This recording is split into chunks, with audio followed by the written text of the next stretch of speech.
Okay, looks like we should be live on stream now. I am... No, this is the wrong stream. It's not showing the right one on my YouTube.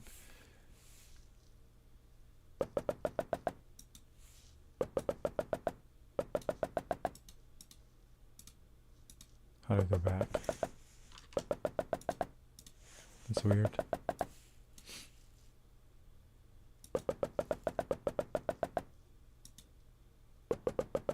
Well, I should be live. I think there's a little bug here with the last stream I did, because the last stream that I did, my internet crapped out, so it didn't actually go live.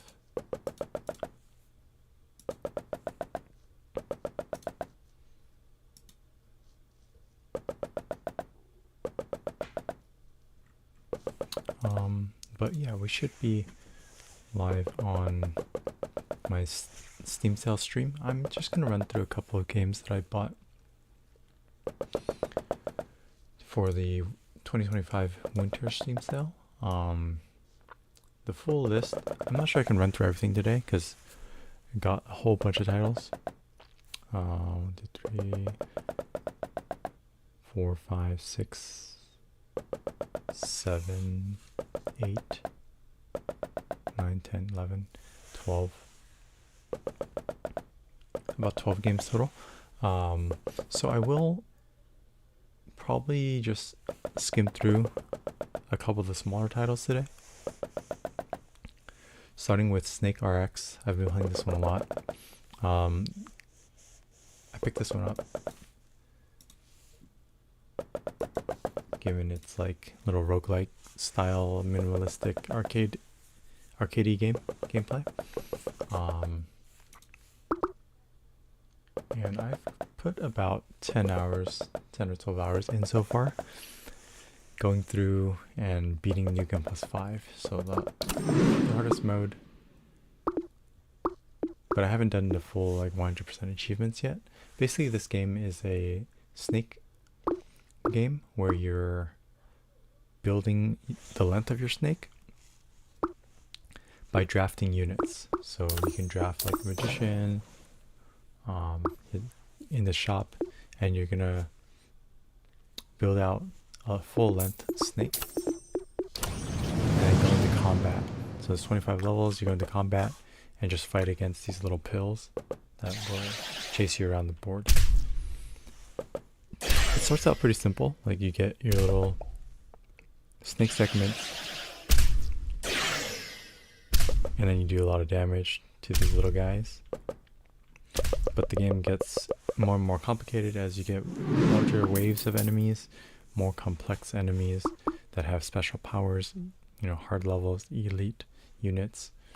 And then you have to match that with building up a proper snake composition, basically, with the units that you get, their abilities, and the class buffs. So it's a little cross between, you know, Dota Auto Chess with Snake. And this has been very fun. You know, for as simple as it might look, there's a ton of units to play. And then the snake length becomes more and more challenging the more levels you beat. Because in New Game Plus and Endless Mode, you get to raise the cap, the unit cap on your snake. So you go from a starting cap of 7 units up to the maximum New Game Plus 5 is 12, right? So it just gets harder and harder and progressively more exciting to play, basically. You get all these really fun, juicy explosions. The music's great. I have the music turned off here, which is not what you should be doing. The music is fantastic. There's a handful of tracks that it cycles through, but the tracks are so well done. I think it's even worth like a listen to. The music hasn't gotten old on me. Here's the music volume. Let's play this music.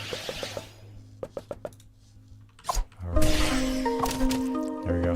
So the music like starts out like pretty chill, and it gets progressive and progressively more exciting as well. So there's a variety of tracks. The audio design is great in this game. You get to hear the little sound effects when you're moving your mouse around the shop, when you buy units. Everything sounds great in this game. Even the transition effects, bouncing along the wall, right? Getting hit, having all your special abilities trigger. This game's an audio treat. Let's say visually it looks simple. The color palette is great. The simplicity really lends itself to feeling like an arcade experience. So I just got hit there lost one of my units, and the whole game did like a little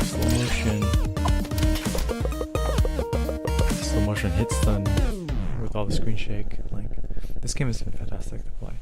And then once you beat a couple of levels, you get to pick items. Alright, so it also has these buffing and debuffing items that you get to layer on top of your strategy to help you win the game. So that's Snake, I think. Let's see. I like the general aura and damaging buff items, so generally good. It does a good job of scaling the gold in as well. So if you are able to collect interest and get a lot of gold, you can even spend that gold to upgrade your little items here. Right, so I spent 10 gold. I don't have enough gold. I could sell my guys, spend all that, and then upgraded this Crucio item to level 2. The economy is very lenient, so they don't punish you for selling.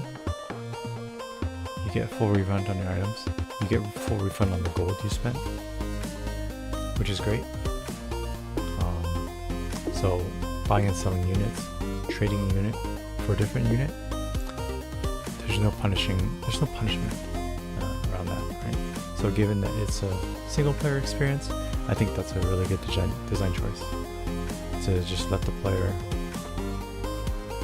pivot and transition a different strategy on the fly without having to feel like they're getting locked into the choices that they've made early game and the choices that they want to make in later games. So you can always trade up, sell your level like tier 1 cheap units later on, or if you find something stronger like a 2 cost, 3 cost, 4 cost.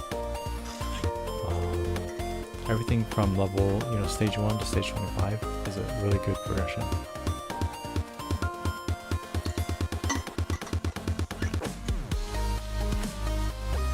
And I'm not surprised that this game has done as well as it has.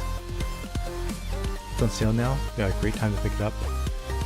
But I believe it's like solo developer that put a lot of time and effort into this one specific game. Very, very worth the trying out. So that was SNKRX. I'm gonna see, let's load up the next game. That SNKRX I could talk about because I played a bunch this week after picking it up. The next few games I'm going to go through are kind of first time experiences for me, so I haven't played these, but I did pick them up on the sale and they looked really good. Reviews were great. So given the value that you would get from the low price of such an indie game and the quality of this experience, I would say that I'm probably going to recommend anyone who likes these types of games to pick it up and try it out. So this one's Nodebuster. I believe it's like an incremental game that's more simple on the research tree side of things.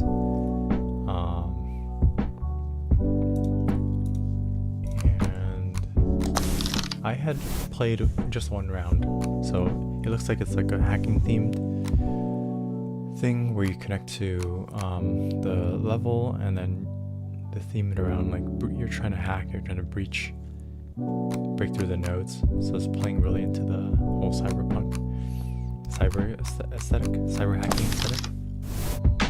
And the gameplay itself is just like automatically triggered. I'm not clicking. I'm just killing all these nodes for resources, right? So you can see I'm getting EXP.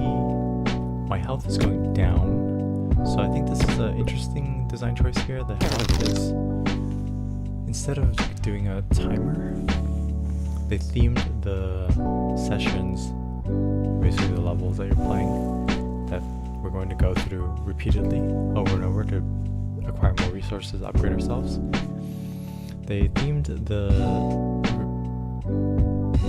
session around health depletion, right? Instead of saying that you have a timer. And compared to some other games I've played where they do a timer, I think this feels a lot better to have a theme obfuscate the timer, because when it becomes kind of timer based, it feels a little restrictive in terms of I think the design space you have around giving players power-ups around that timer, but also it just brings the time to the top of the player's mind, which might make gameplay have a little more friction around the player feeling like they're very restricted on how much, like precisely how much time they have to grind resources. So I like this. I got 5 resources. I actually don't know how much time it took. I'm not sure how quickly my health depletes, but I do have 10 health, and I can imagine like, okay, you can actually double or increase the amount of time you get to play this node breaching minigame just by playing with that timer stat. Right, so I go home,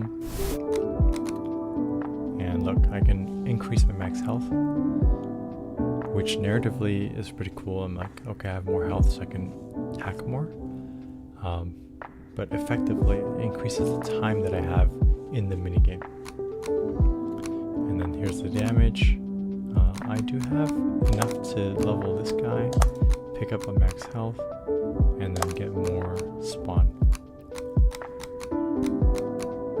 So look at that, look at the fluid animation, and the quality of care that's being put into even these simple nodes, right? The sound effects, little animations come up. It just makes navigating this thing a little bit more enjoyable experience. There's a lot. There's like zooming in and out. It stays pixelated. This is pretty cool. Right. And I have pretty clear short-term goals that are presented to me here, which is great. I feel like there's a variety in terms of upgrade paths that I can go. So I can see like I can get 15 levels of this, and at the onset I can already see like, okay, given my situation, I might just want to keep getting health, get that maxed out, so I can get more playtime, right, in the breach. Attack damage is going to come into play as the enemies get more tanky. Spawn rate is just going to be increasing the scaling of how much damage output and how much resources I can grind. So this level, there's also SP, which might be based on the EXP. And these are the upgrades, right? So this is the upgrade menu, basically. I'm going to try a couple more sessions here. Progress shows on the bottom. I imagine if that progress bar fills up, it's going to be a successful breach, and then probably unlock some additional stages to the minigame, which is fantastic. I feel like some other incremental games might be lacking in that sense of content progression. Because if you stick to the same session, the same minigame every time, it becomes a lot more like the novelty wears off, and the player, I think, mentally starts getting tired of what they're playing. So I can see this is cool. There's like 3 bars. The music's pretty chill. I feel pretty cool when I get to notes overlap and I get to chip away at more boxes. I am seeing that my damage output might be a little bit low. Some of the boxes are surviving. Firewall, repair tool.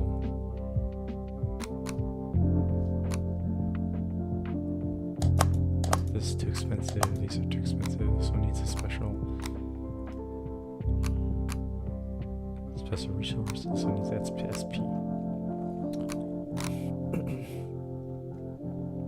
So I've been thinking about making like an incremental game, and I'm kind of learning a lot from these little titles here, what's successful, what's not.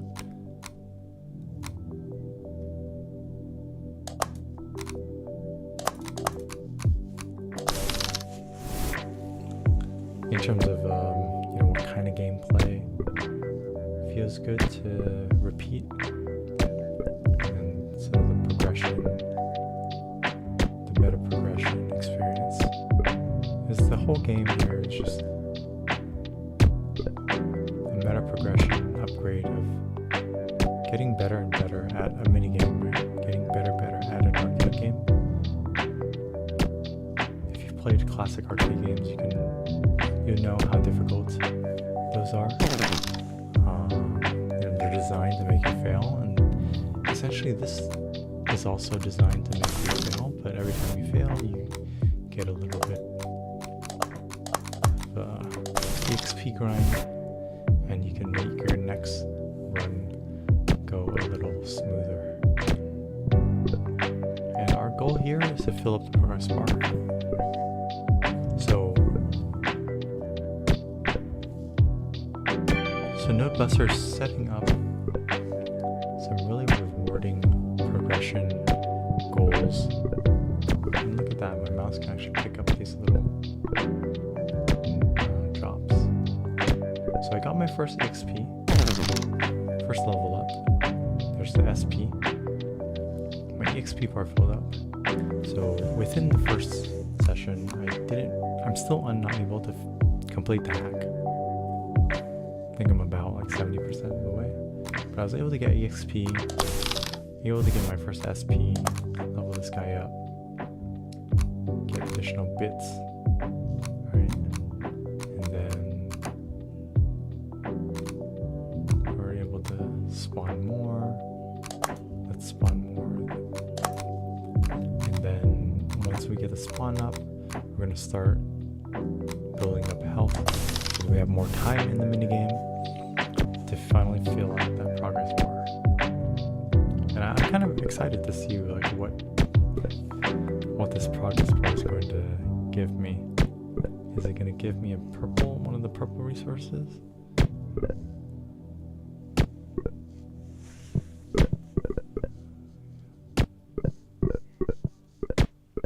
Okay, so with more boxes, we're getting more overlaps, more super rewarding runs. I'm getting up to 39 per run. It's great. Go to home. Go to home. Let's get the max health up. Let's get the repair up as well. And we're ready to go. It looks like there's no undo. I can right click. But it doesn't let me refund yet. Maybe it won't.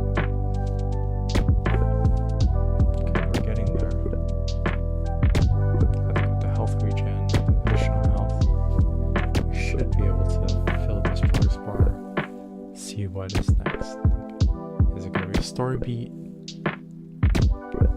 Is it just gonna be more meta progression? Is it gonna be a different colored square? Like, I think there's a lot of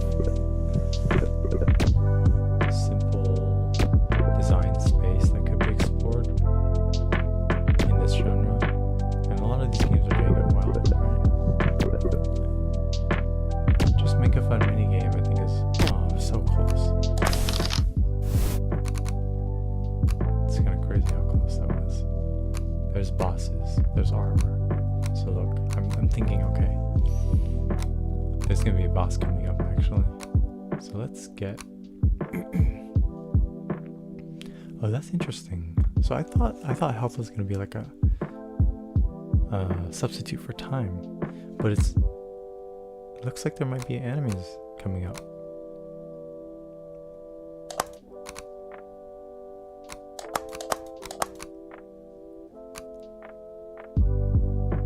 Alright.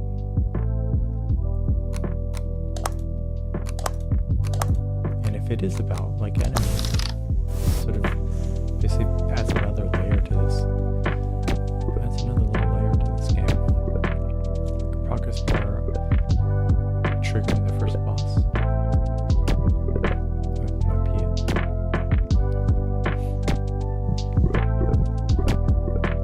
This is like a chill.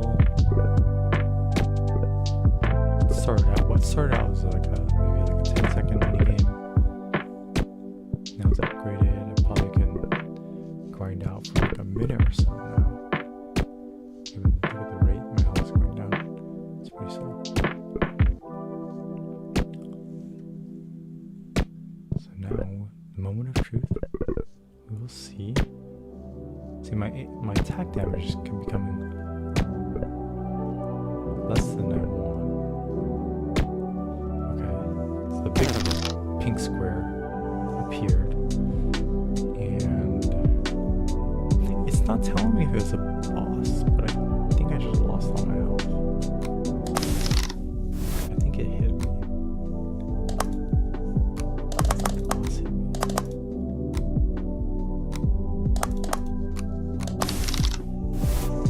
So now I'm getting to like the grindy part, which is, you know, every run I hit a brick wall, right? Every run is a loss, essentially, until I'm able to push out a win.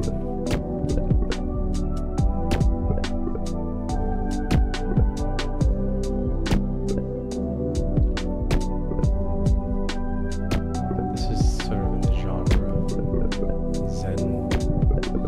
Zen-like game experiences. You sit back and just move the mouse around.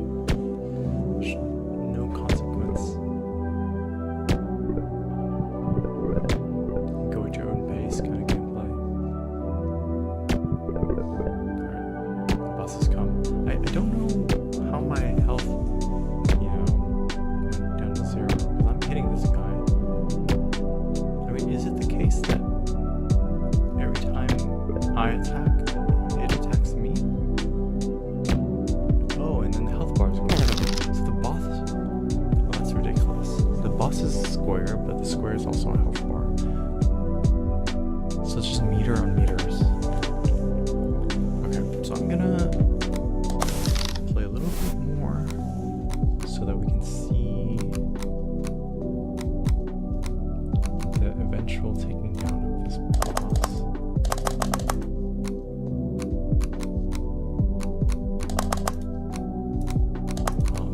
And then we'll probably jump into the next game.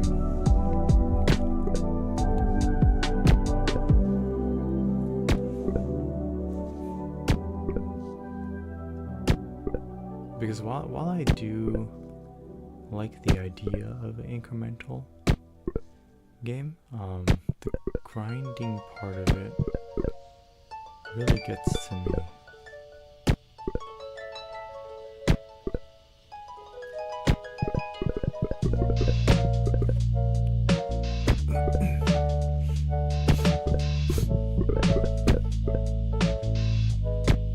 Boss is coming up. Progress. I'm gonna complete the hack. So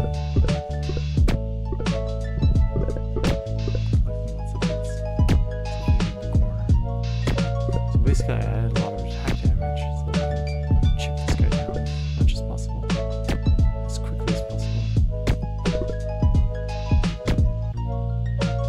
I think we might not make it. Let's see. Ooh.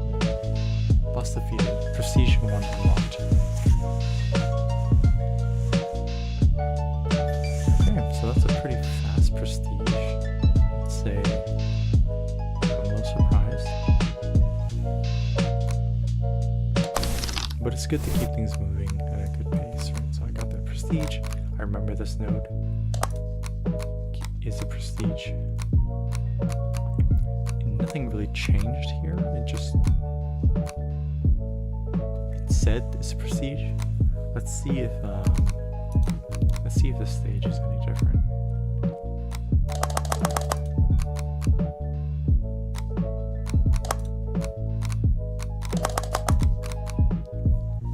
Alright.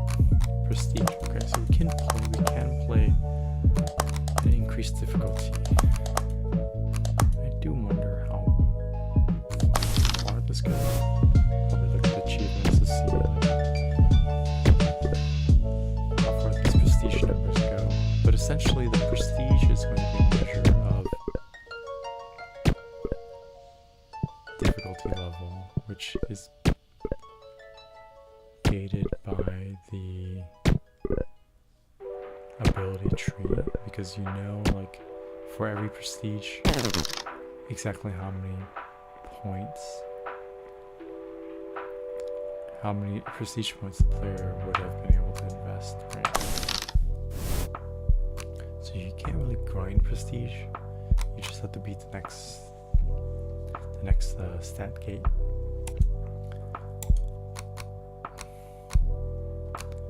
So this game is like, this type of game is very, very much incrementally upgrading your character stats and then checking the stat. Getting stat checked again and again.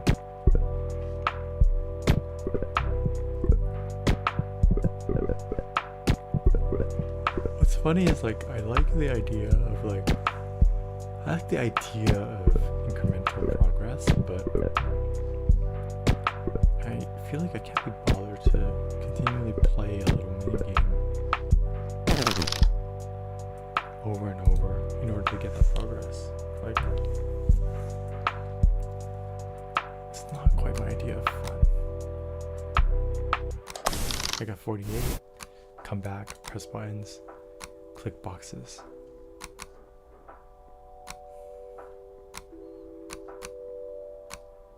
This might be one of those type of games that give me a slight headache because of the grindiness. Let's get regen. Let's get more health. 2,000 to get up here.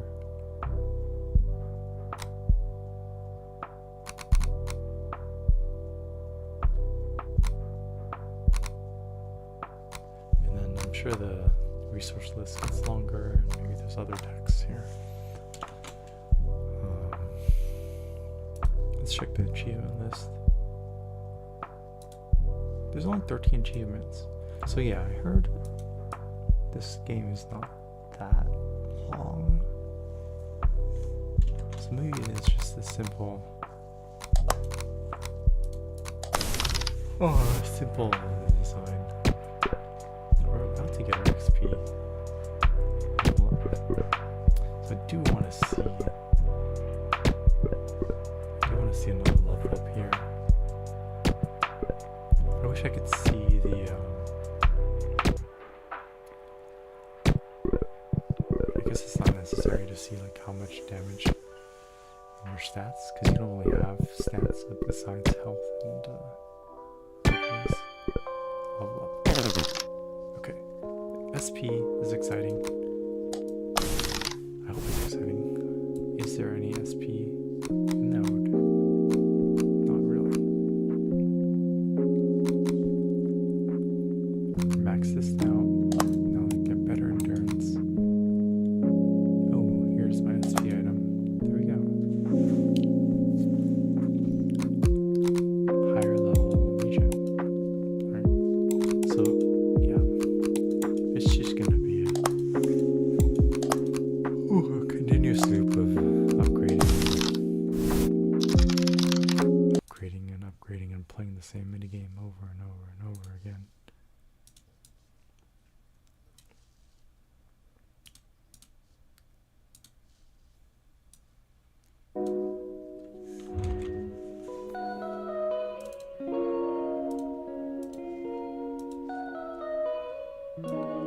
Digseum.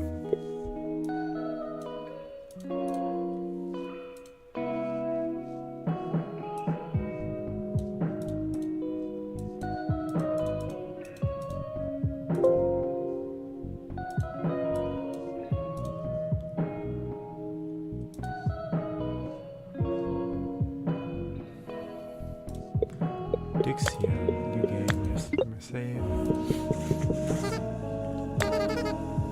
There's the beginning intro. Dude, talk about the narrative of having a museum and digging. I'm excited for this. We can dig. Oh wow, that's actually a digging minigame. Hence the title, Digseum. Very funny. Oh, I did not expect this. I did not see this in the screenshot, but this kind of makes sense. I found a thing. Does that mean my Zoom gets money? Like, from people who Zoom? It does.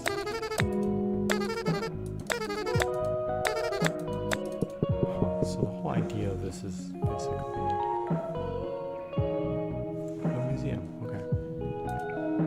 I guess this developer, his creator, kind of likes museums. Alright, so you get gold per person coming through. It looks like they're just passing by left to right. 2 people per minute. Great. And then is it calculating? It's calculating my gold GP and output here. 4G per minute. It's probably doing that. And then I have 3 gold, so I can't afford anything. Marketing is more people. Stamina, pickaxe. I like how the minigame is a little separated from the museum part of it. So there's the digging minigame. Get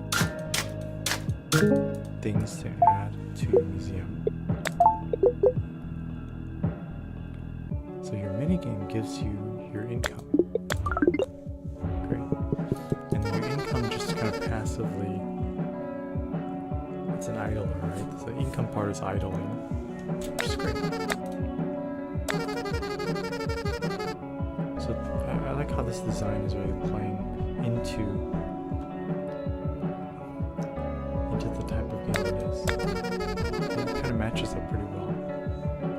The narrative of you having to excavate, the actions, right? So you have 2 activities you can do. You can idle, running a museum, and then you can excavate. And then there's upgrades. So simple so far. Just want to keep earning gold per minute. I'm gonna get gold per minute to get gold, and then we'll be able to buy stuff like marketing to increase our gold per minute. This is a little self-reinforcing feedback loop, basically, where the more gold per minute you get, the better upgrades you can afford, and then the more additional gold per minute you can get. So here I am getting relics. It's a quick restart.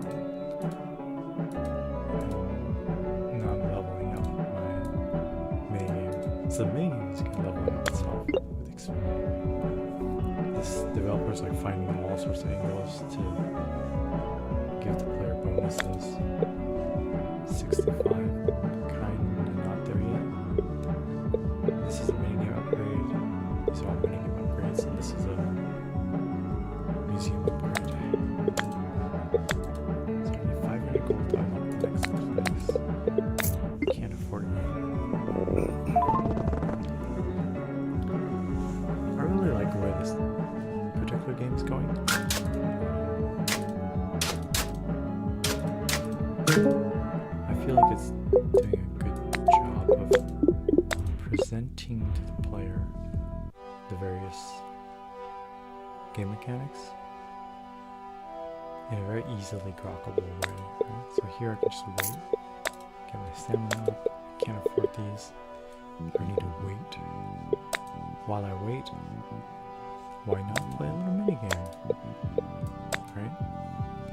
So the idle component to this is really essential, because even without playing the minigame, I feel like I'm making progress.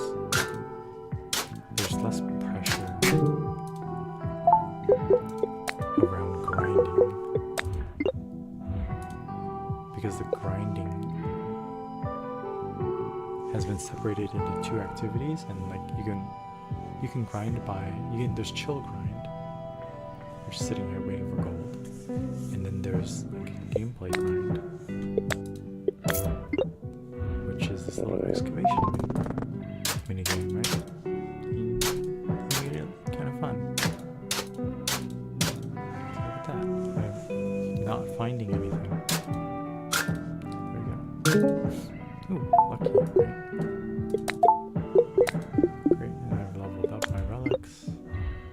You can see this guy's level 6, level 1, and it's all scaling up. Marketing, more museum visitors. Great.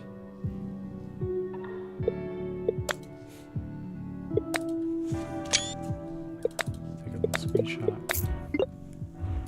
I'm gonna play a little more. I'm gonna try out the second location. Try out more upgrades.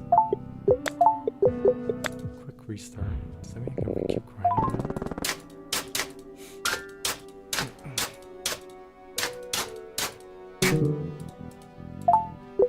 Found a feather. And like they've made it. This is the first one where it's just like repeat the minigame, because look at that, like this minigame is so short. I know I'm getting better relics just by playing the minigame, getting better relics. It's telling me my idle GPM is going up. It's great. Let's check it out. Alright, so now I'm 2000 GPM. It's fantastic. And I've run through a couple of cycles on the excavation without even coming back for upgrades, right? Because the meta is on two separate tracks, right?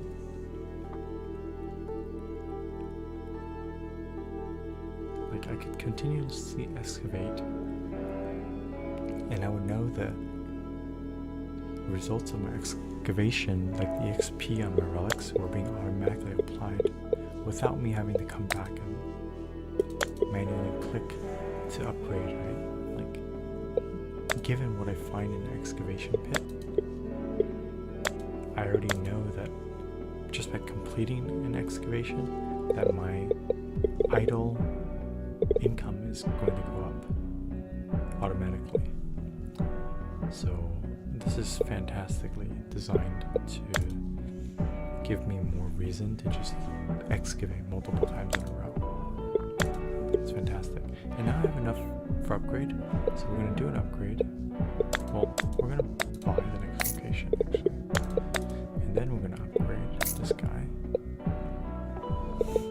And then let's do strength, stamina.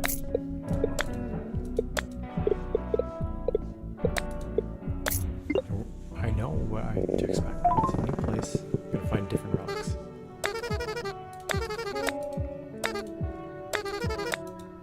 Maybe some new mechanics too.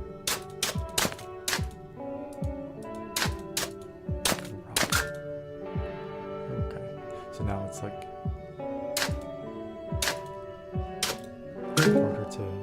harder to dig in some areas.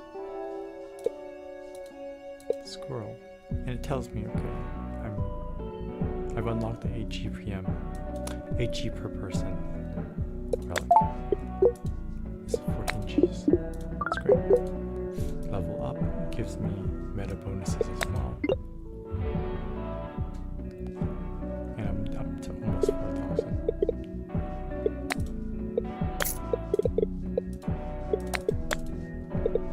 Fantastic. My pit's level 7. I wonder if there's a cap on functional levels. There probably is. I'm kind of curious, like how much grind I would have to do to get that. To get that cap.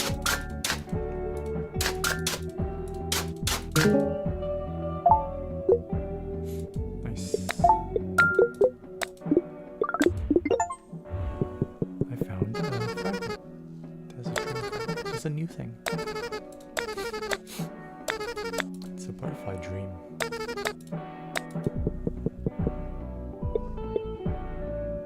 No, where's the dream fragments here on the bottom. It's just gonna sit there until I figure out, what I can spend it on.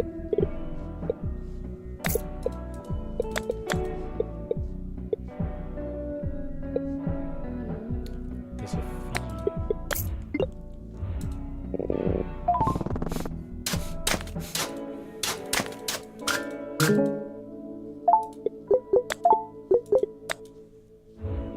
Great. Level 2.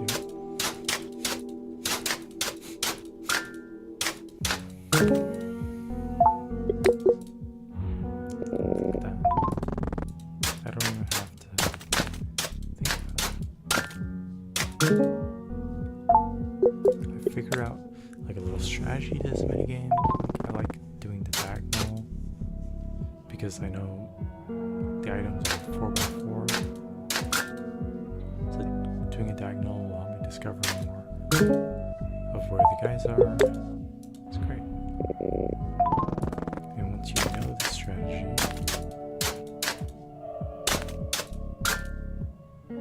you can fairly consistently find where all the things are. Cool. Let's go back to check out Race Museum. There's like this little reward for coming back. I get to see, I get to see my museum, see the relics. I get to see all the hard-won progress from excavation, all set up here like trophies.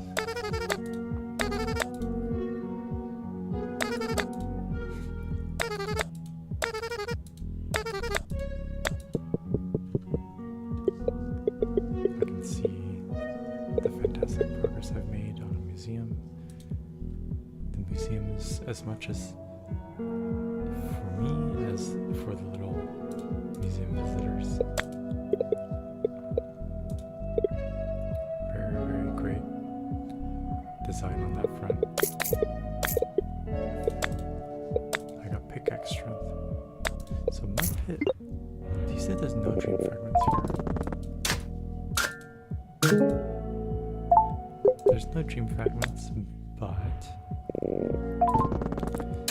how much is it worth it to grind this? Like, is there a limit?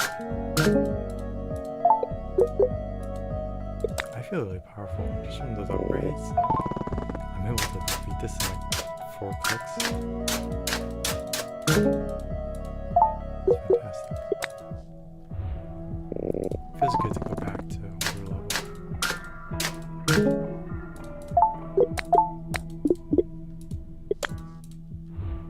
Let's see if there's a stop at 10 or it keeps going.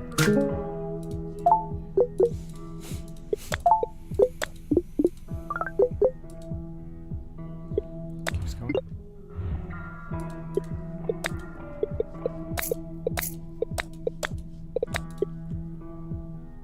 1,000 I can unlock next place. Pay 1,600 to play.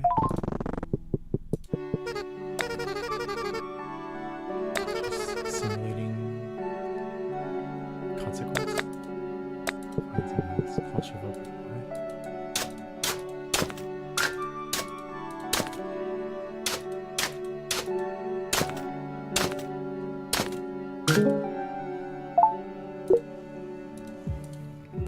Starts out pretty small, dirty.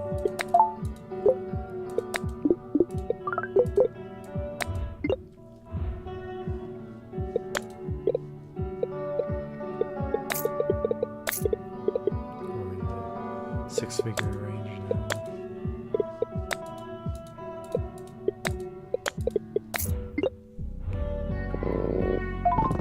I can't control fighting.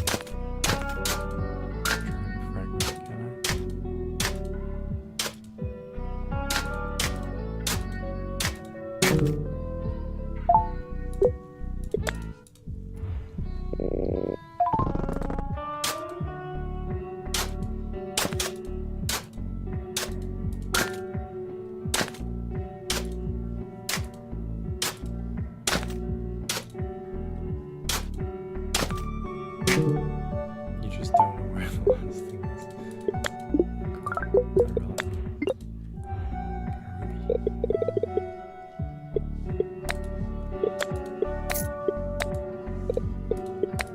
Tells me one of them went on, so I got it from first. Like,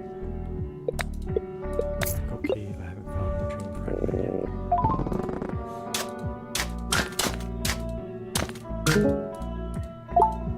It's fast.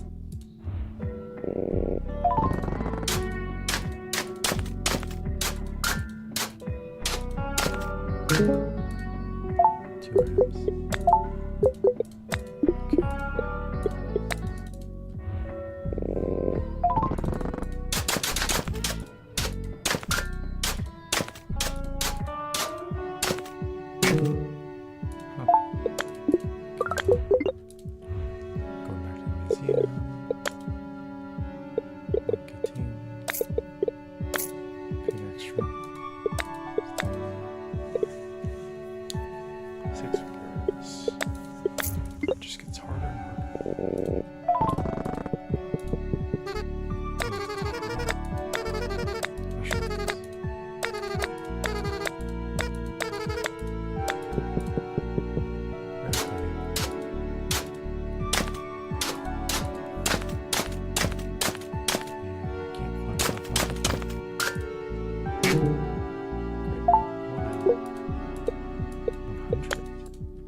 Okay, it's horizontal line of relics. 600, I'm in the 6-figure zone per minute, which is great. We can keep going. Or find more fragments. They're random. Great. Oops.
Progression is here because I think the numbers start getting big pretty fast and absurdly big.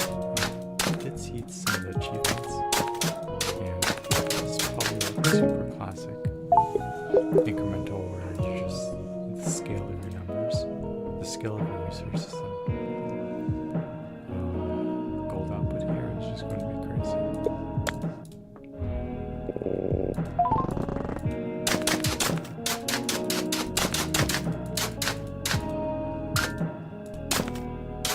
Close. Got enough of that. Waiting for the 300k. Pay 300k to unlock.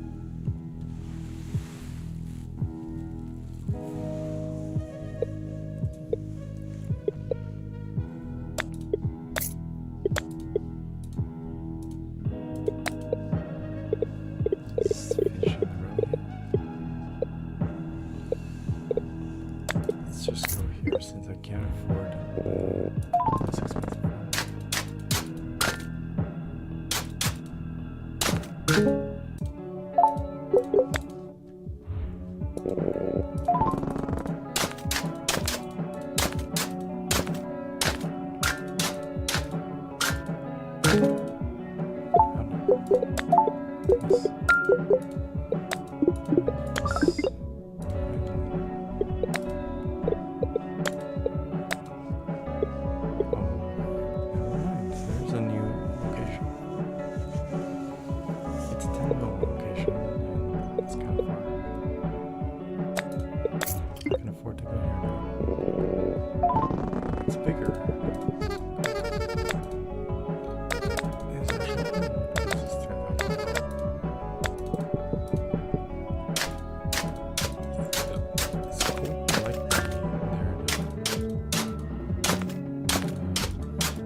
Take a short break and be right back.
Drop Duchy.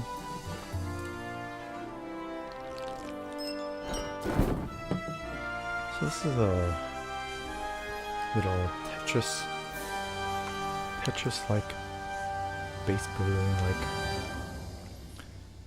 like deck building, like roguelike game. Bit of a mashup of all these different genres.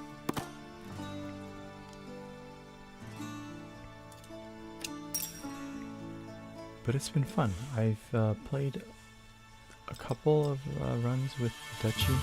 There's a bunch of different factions. They've got all their unique buildings, playstyles. And basically we're dropping Tetris pieces that are either terrain or buildings and building up an army.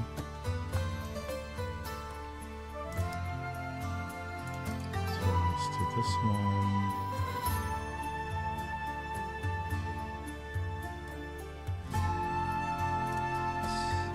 I'm just gonna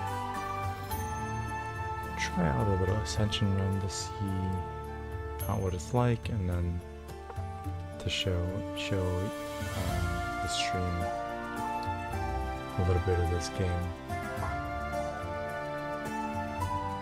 You feeling defense? Cost more.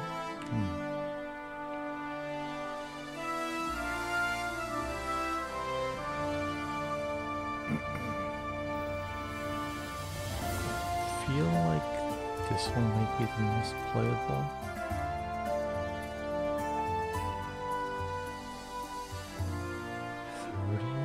Missing 30 is missing 30 might be better than doubling the cost of refill.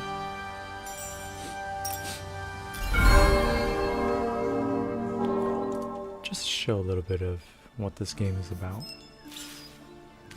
I've got a deck here, different cards. Basically going to be dropping these buildings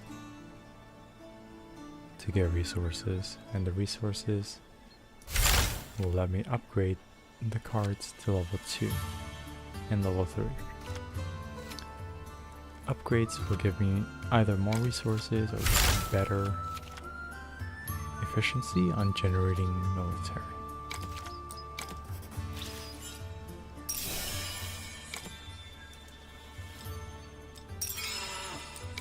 Alright, so what I want to do to start off is probably upgrade this farm, because I have the resources to do it. And we're going to go to a region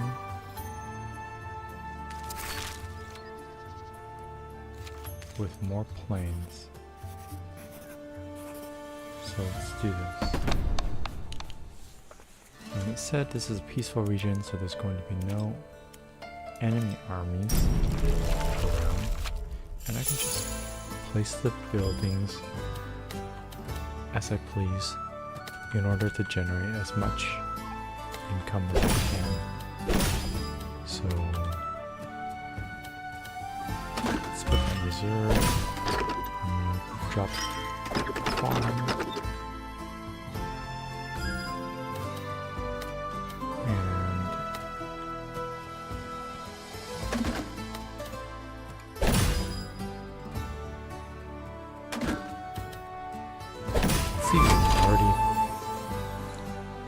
At the bottom, so if I complete the line at the bottom, I get they call it exploration, and you get the resources for that line. So my wood clearer clears the wood into plains. Then my farm creates the plains into fields. Basically, I just keep placing these much as I can. I'm trying to make so I can fill up the lines and actually get the resources I need. It looks a little challenging here because I don't have a 4 in a row. I guess I'll have to just do this.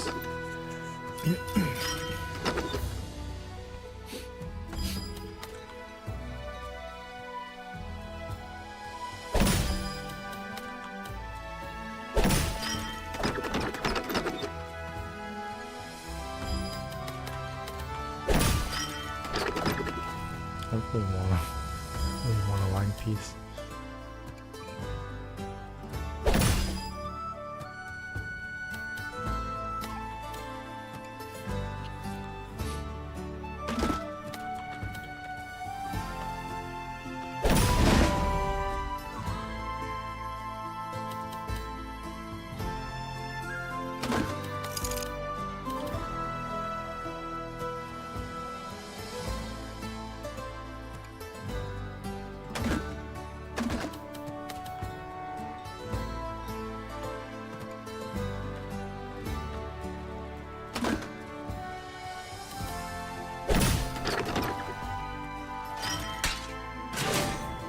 So that's how I built army. So that the little military piece has its own requirements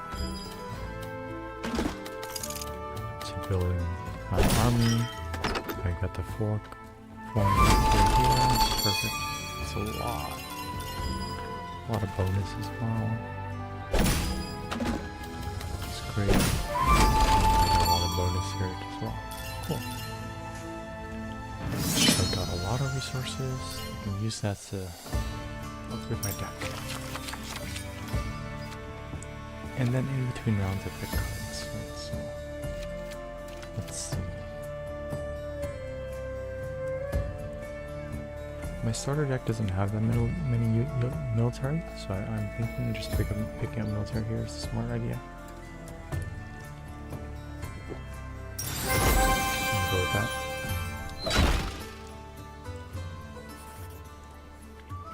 Technology, building.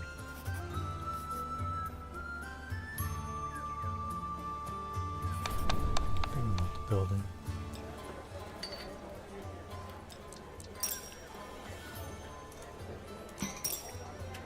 I think I want another military building.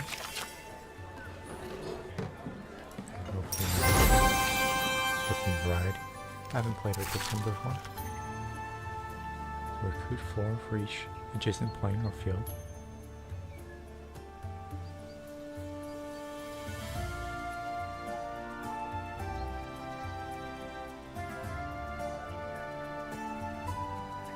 So adjacent, it has 7 adjacencies, and if 6 of them are planar field, you get a huge bonus, plus 15. I can upgrade my wood clearer, let's do that. And then now I want to get these military cards upgraded as well. It's going to cost a lot of wood. So I might want to choose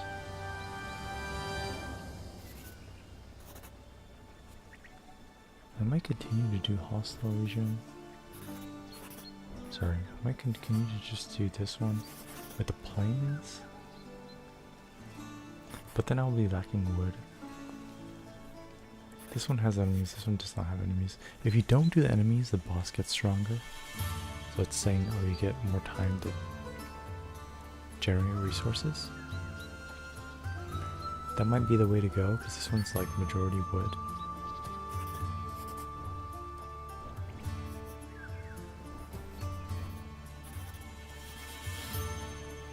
Which I need my wood to upgrade my military.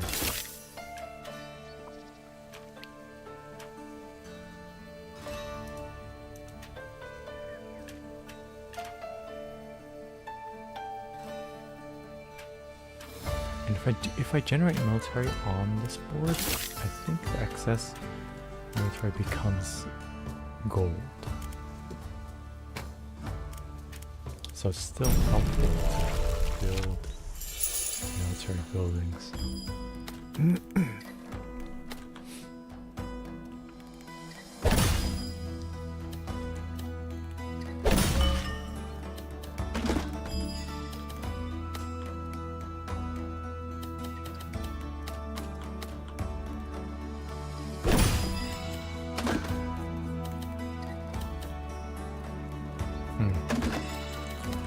This feels a little challenging here.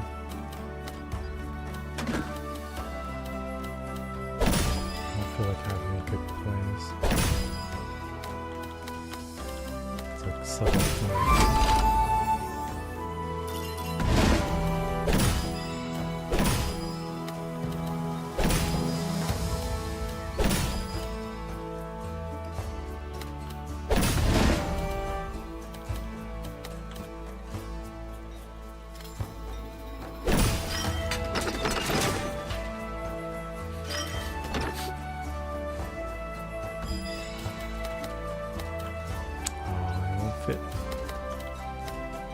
Okay, but I have 2 lines coming up.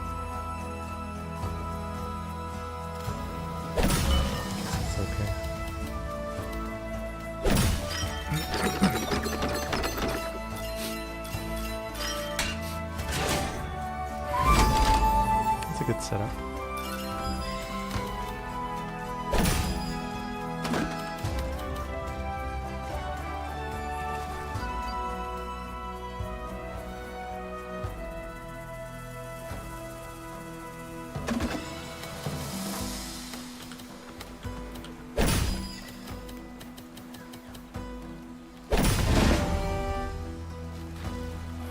That's a lot of river pieces.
So hold on, bonus. Units. 45 gold. So gold lets me, buy upgrades for some things as well.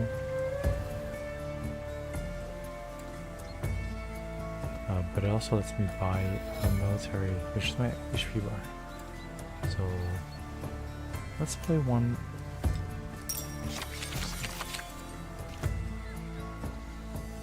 That's a good bonus.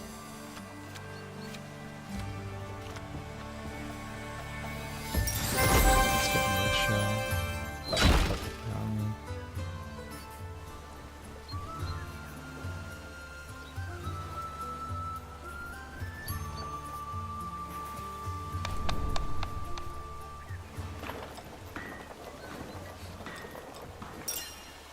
So it costs 10 gold to recover army HP. Militia defense, basically.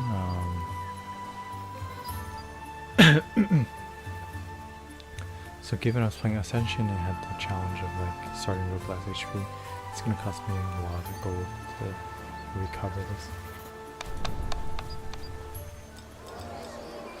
So spend gold for lumber, spend gold for wheat. Spend lumber for wheat. Look at my cards. I think the most helpful one here would be to upgrade to military. So let's say upgrade the watchtower. Upgrade one of fortress.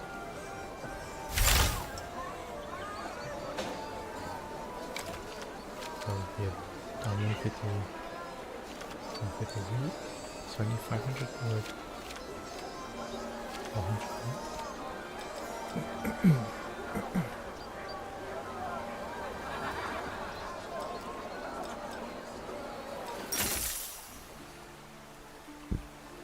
I just spent the gold.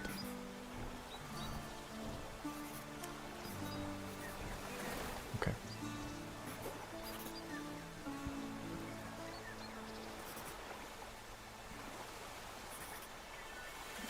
I think we have to start doing the military fighting against these enemies now. Because if we wait too long, the boss will be too strong. And I don't think I have good enough military upgrades to beat the boss. I don't take the combat now.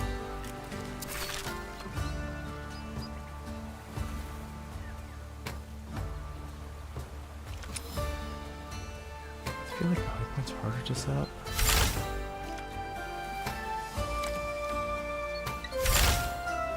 This one is a guaranteed guarantee.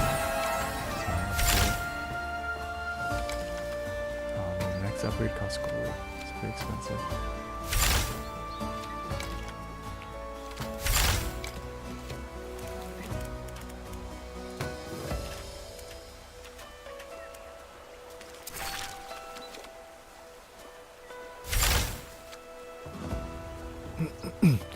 good thing about upgrades is if you sell them, you get the resources back.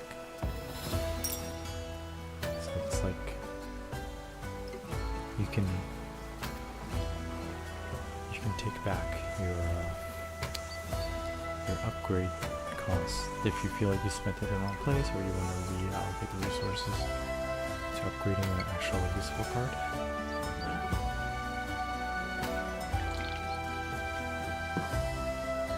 I feel like this one's pretty strong, but I'd rather get more my smaller buildings upgraded, because I can't always guarantee this bonus pops off, right? It means I have to put like a military next to a farm or a wood clearer or 8 ways. It's costly. I feel like it's too expensive right now.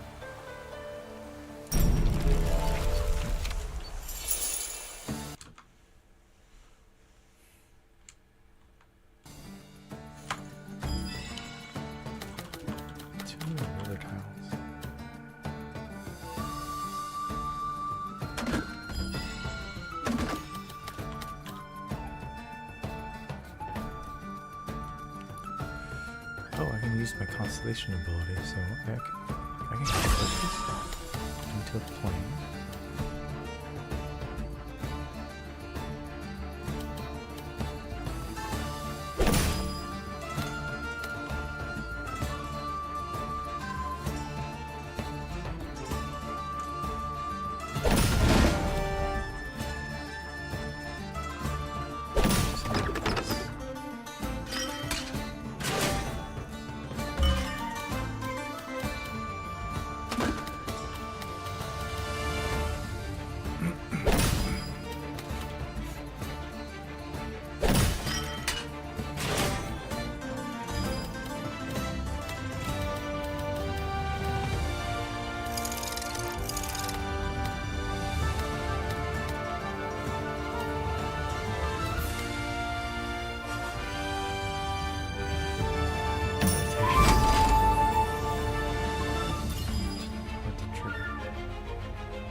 So remember that bonus of the production building next to military building?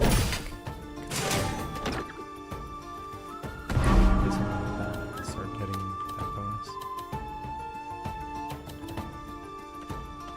Each turn adjacent furnace. Turn each adjacent furnace and plan on the each.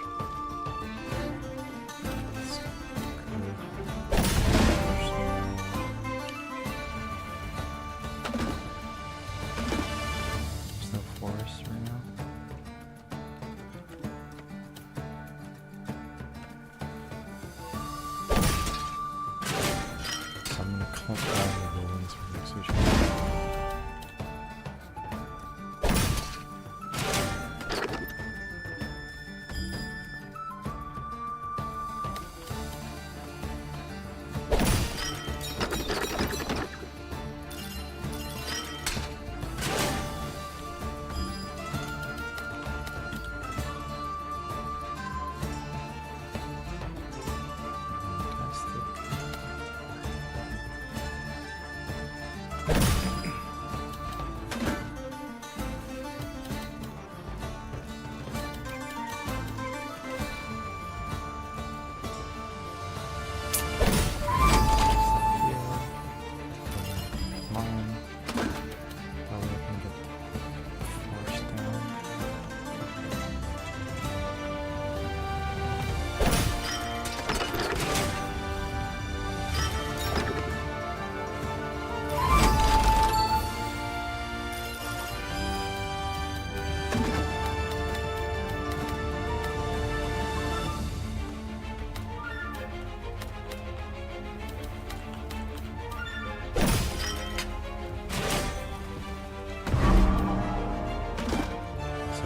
That's another enemy building.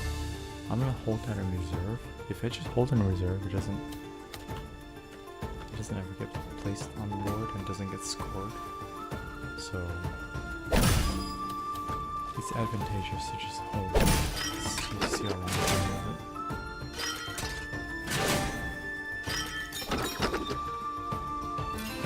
I feel like I should have some space on the left side.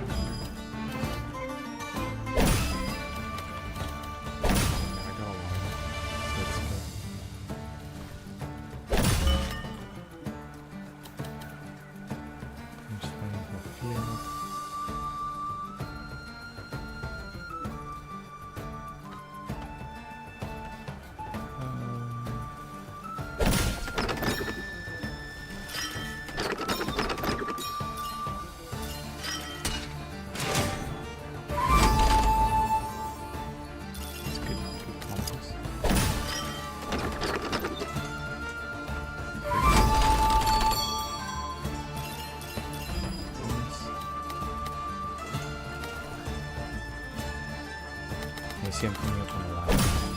I'll show you. There's one undo button, so I accidentally messed up. I can undo, but I'm on my last 3 pieces here, and I finish it out. And then the siege camp doesn't go on the board and doesn't get scored, which gives me an advantage.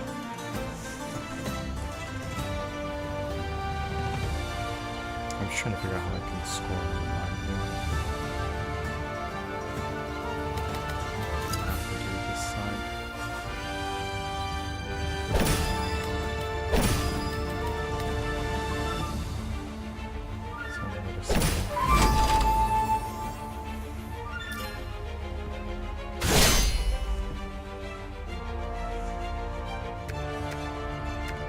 So enemy has swordsmen.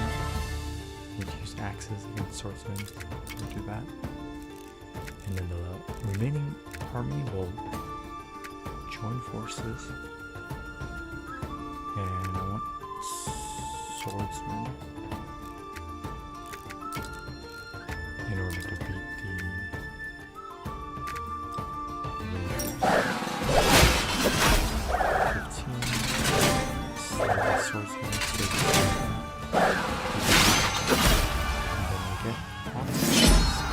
Bonus gold.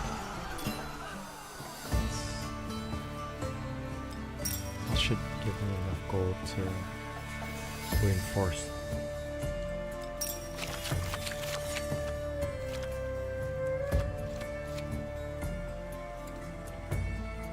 Ranger base.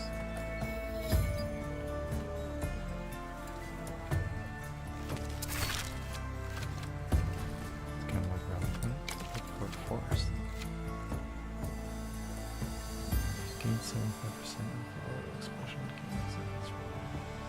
It's a production card for town.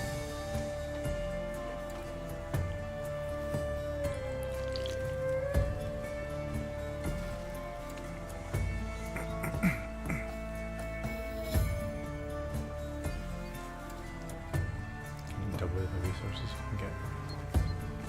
It's a good resource generator. You upgrade it, and then later on you just sell it.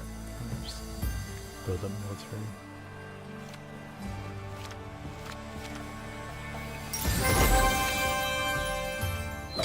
Play for 1 round or something.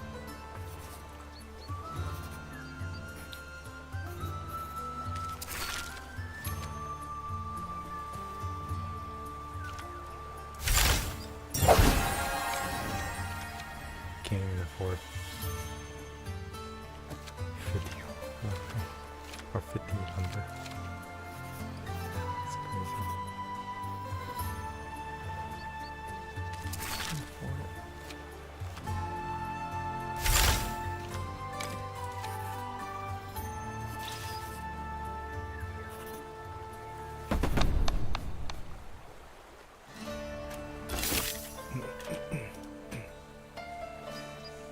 It's kind of expensive.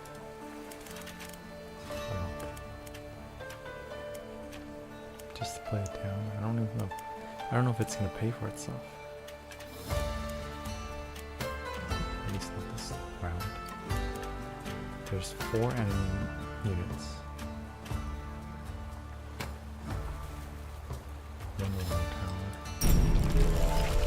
trying to think which one I want to hold in reserve.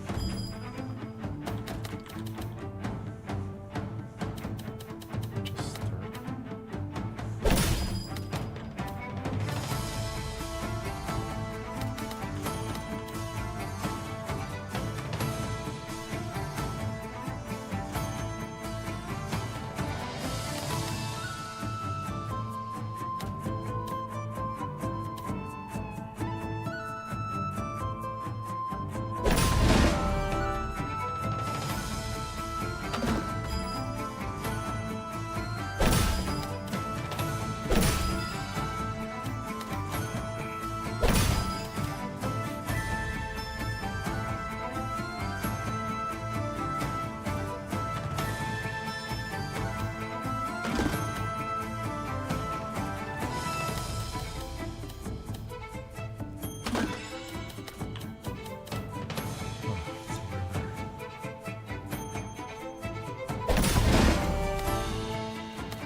I don't want to play at the bottom.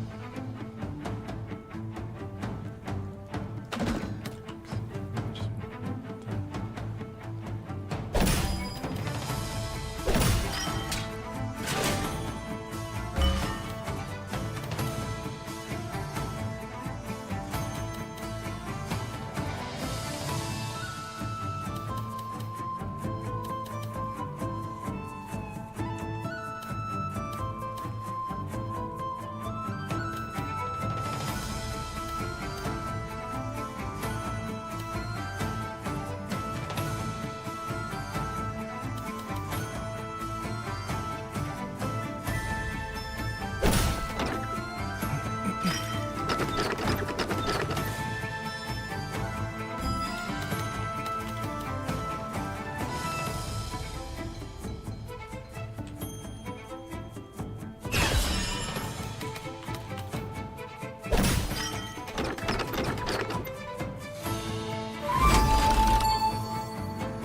There's no wood. Why not bring a wood building?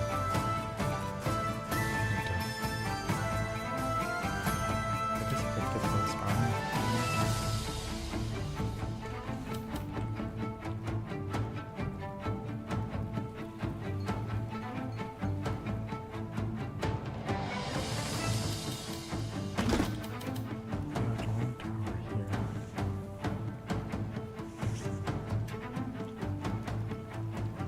It's a level 2, isn't it?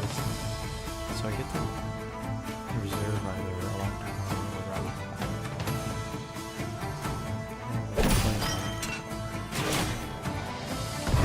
Oh. It includes mine.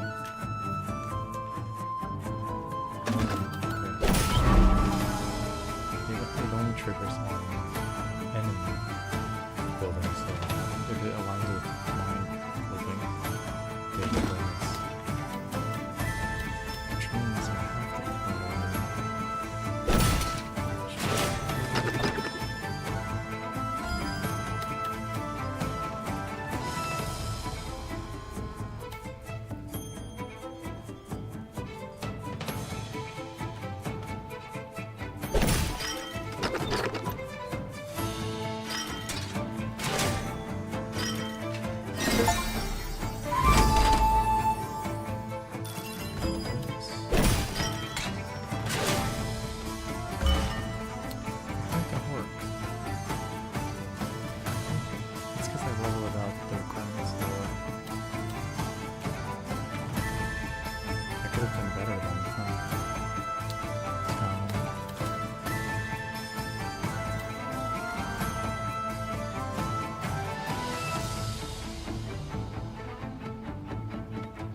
also can't afford this 200.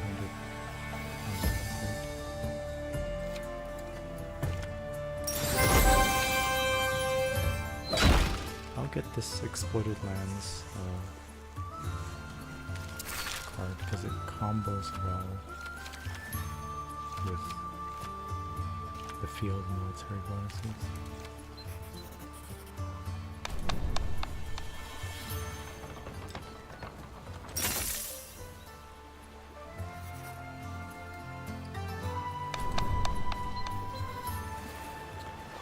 Defenses.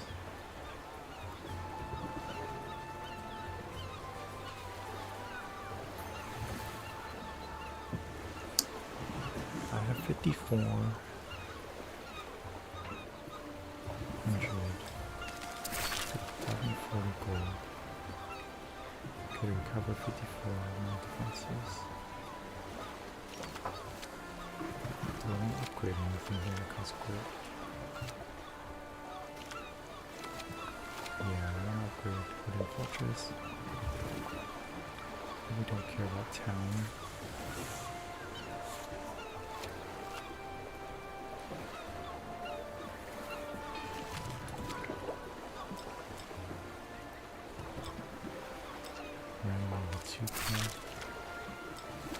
Upgrade Beach Tower. I think it'll be worth paying though. I think it's worth paying this.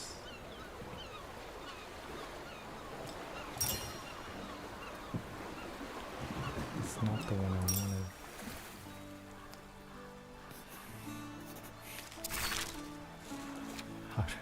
How lucky.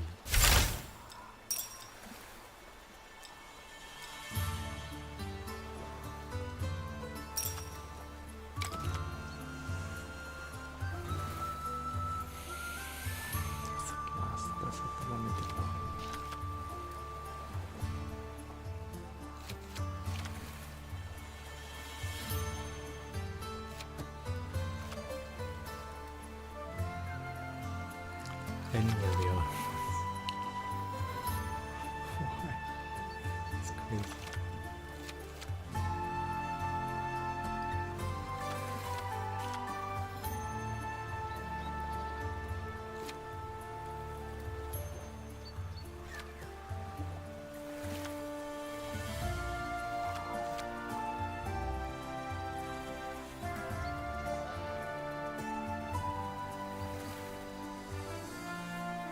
This is 11.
One, two, three, four.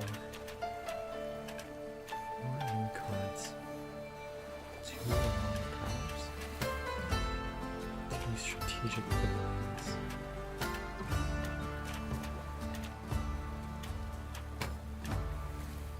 hoping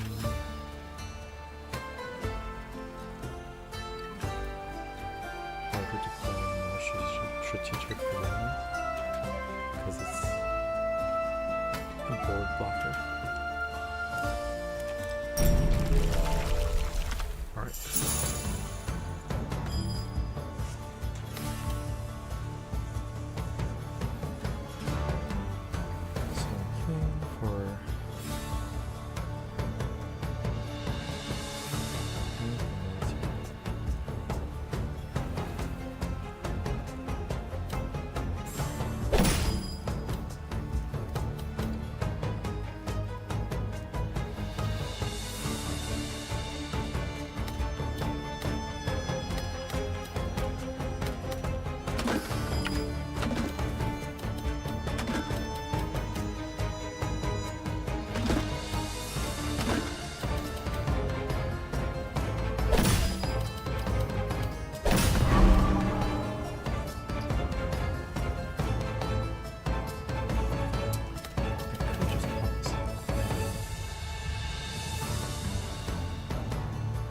Wait for alarm time.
there's also like river cards coming up.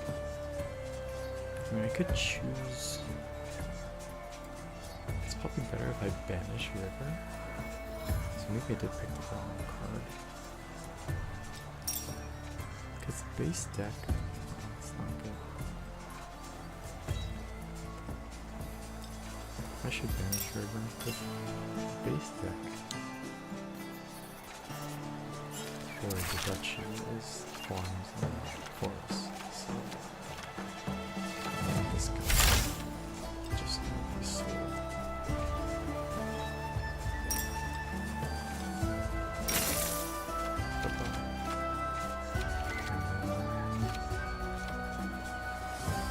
So the lumber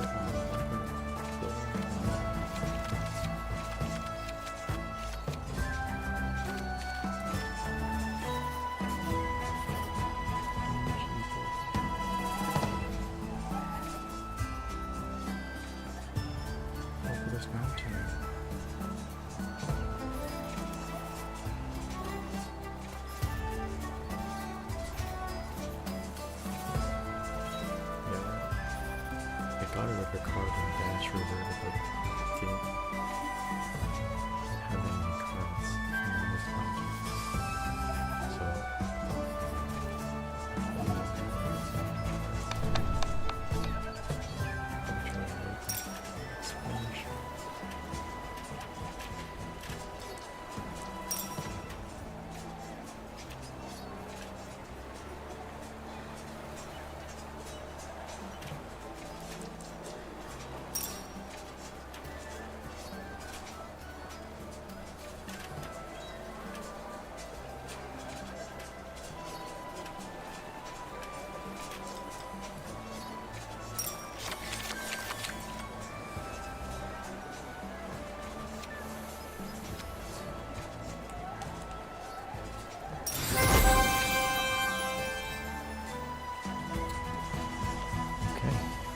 So that's my little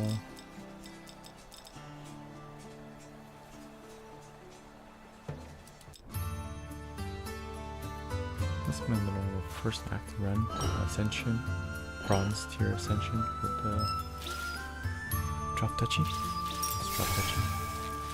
See here, there's a lot of upgrade trees that I haven't unlocked yet. Kind of working my way up.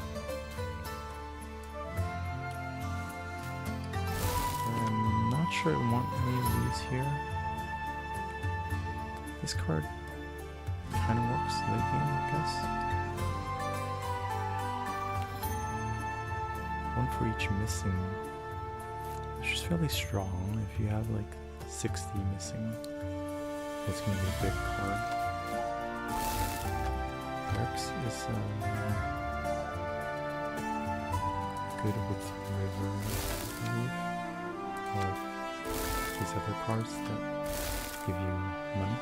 I haven't played any of these, so I don't want to unlock this. My experience with these are pretty low. I haven't run into them. Like Charcoal King, Tax Office, I haven't really gone a money heavy build. Mail is good for production. I'd say it's worth having. Especially if you level up and level it up, then you can really do a lot of wheat production.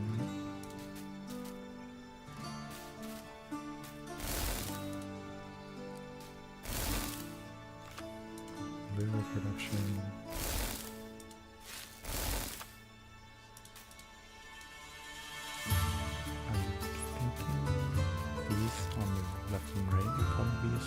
Fertile grounds. Arrow maker.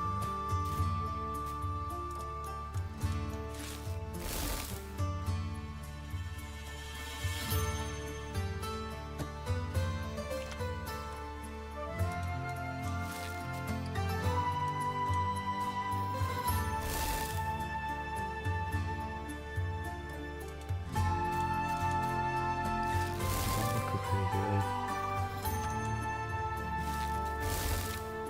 Technology.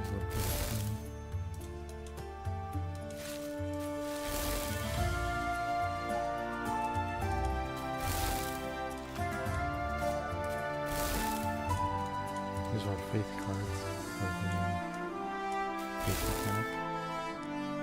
I haven't played this this faction yet, so it's not something I want to buy. It's faith and religious buildings. This is a faith. I feel like further up I go, the more of the mechanics are like faction specific.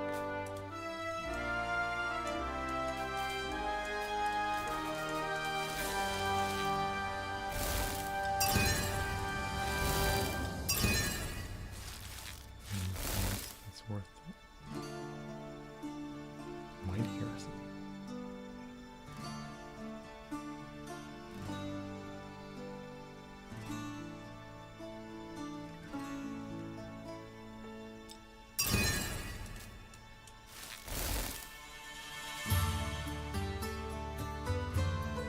That's pretty cool.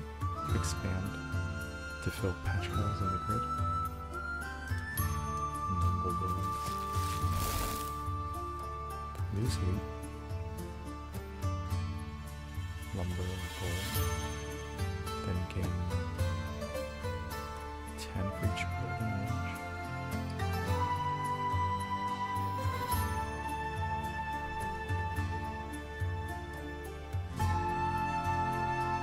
Use for reach.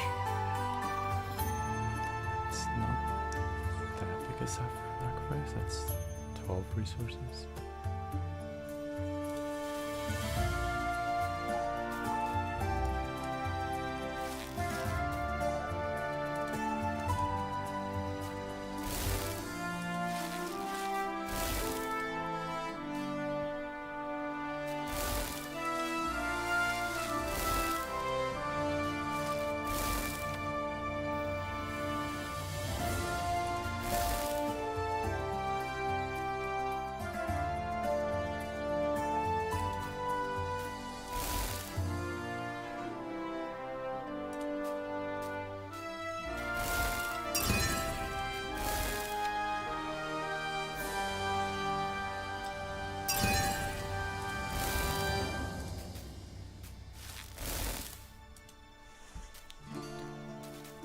Technologies.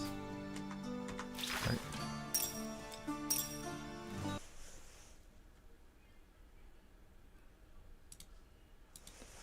Alright, that's it for Drop Duchy.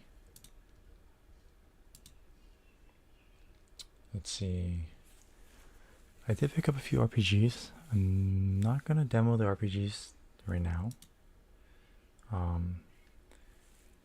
But I will demo, I think I will demo Gemcraft.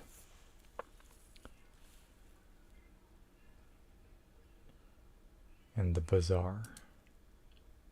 Besides Gemcraft and Bazaar, I did pick up a few strategy RPGs. One is The Great Villainous Strategy of Lily. This is like a military RPG. JRPG. So you just have hero units with their HP and you give them orders, and you build up action points and then spend action points on skills. It's a fun little kind of mix between a visual novel and strategy RPG. I believe it's like a short 10 to 12 hour experience. On hard mode it might be longer. I was having to redo a lot of my save, like reload a lot, in order to beat it on the hardest mode. So it seems like there's a bit of save scumming that has to happen when you play it on hard mode if you want to do all the content and play it optimally.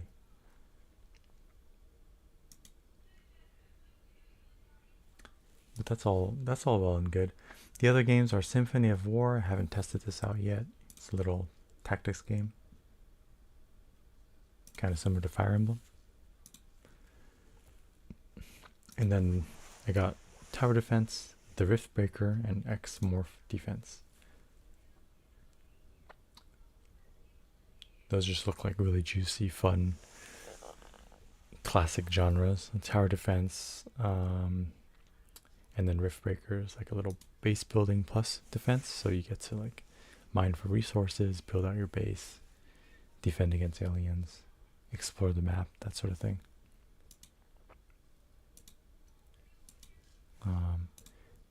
But it's getting late. I'm gonna just demo really quickly Gemcraft. Gemcraft 3, I believe.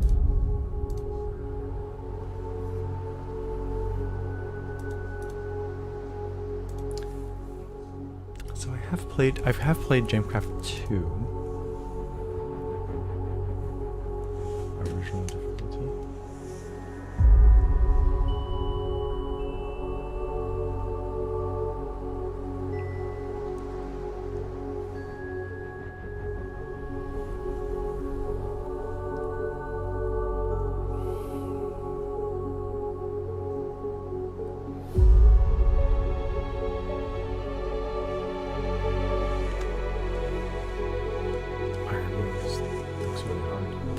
This is just normal.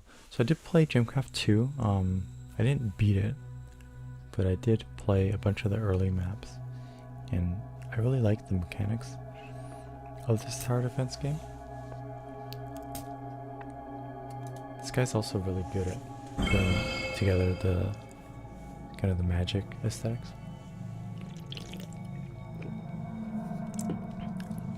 And the maps are kind of this sort of, it's grid based, but the graphically speaking, every map is fairly unique. So okay, so it's gonna walk me through a tutorial. So I don't really have to explain all the game mechanics because it looks like we can just walk through this together.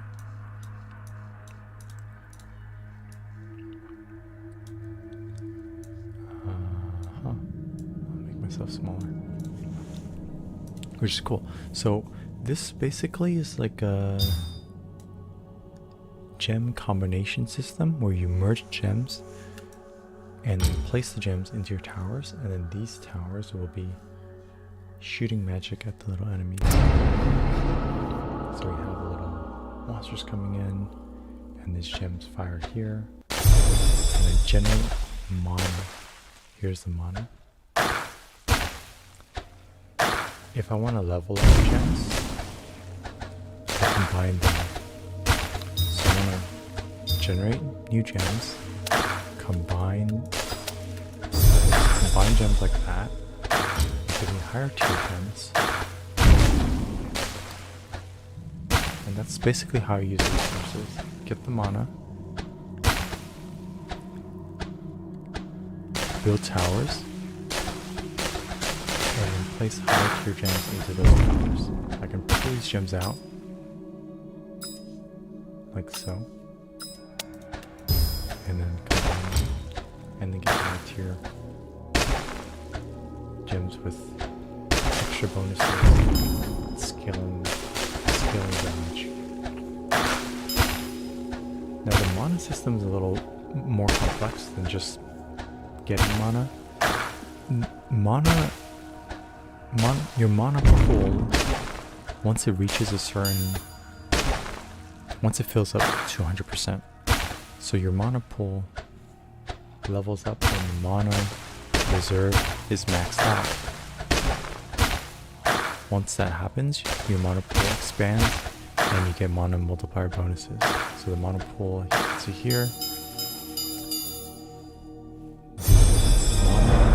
the mana gain will increase. Also get multipliers on, I believe multipliers on EXP and other things as well.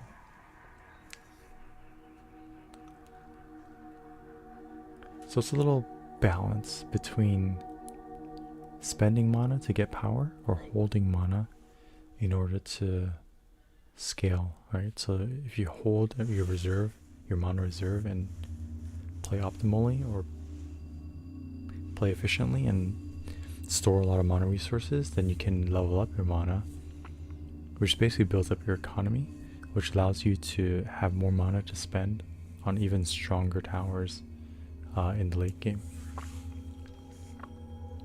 So I really like that interplay between spending resources versus investing the resources. And it's done beautifully well with this mana style theme. So it looks like I got a bunch of achievements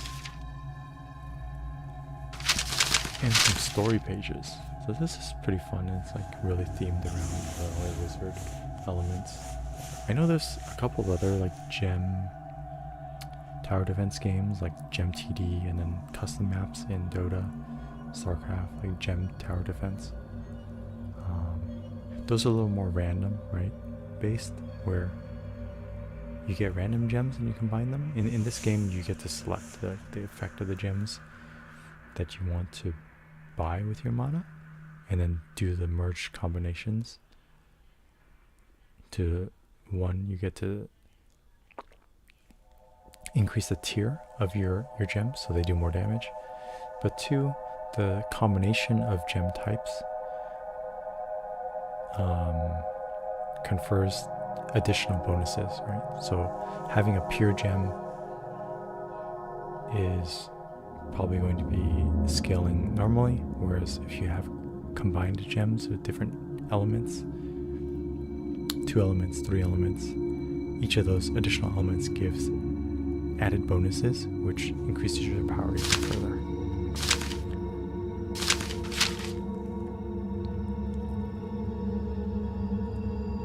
And I can't really speak too much to the narrative around this, because this is the 3rd game in the series, and I hadn't finished.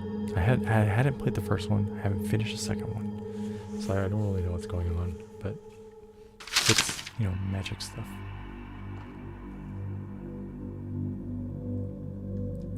So basically, it's cold.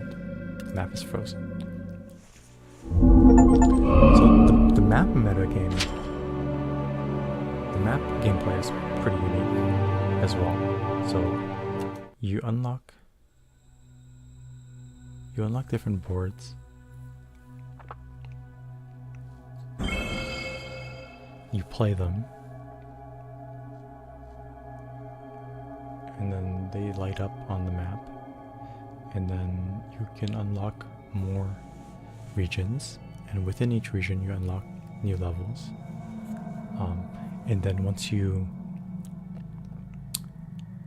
beat a level, you can replay a level with added difficulty modifiers in order to earn more experience points, essentially, which gives you further meta progression on your upgraded skills and abilities and bonuses. So it's really good at incentivizing you to replay the game.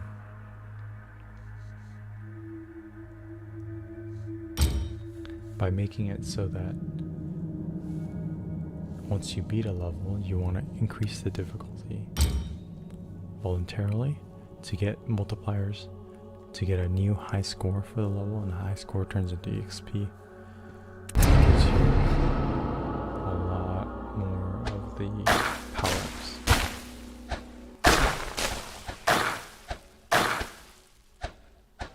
So as you get better at playing the tower defense,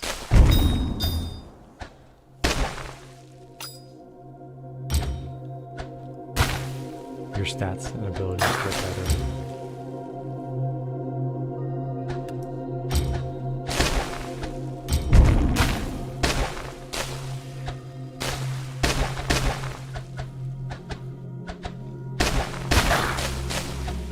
I kind of want to hold mana for my pool, but I know I need to play this out.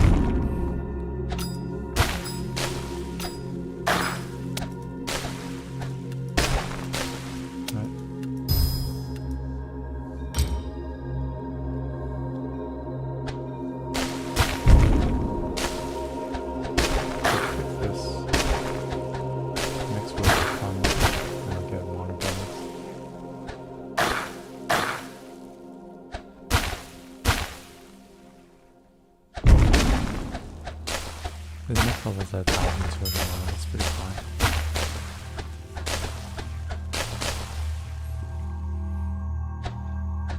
I think I can beat this without.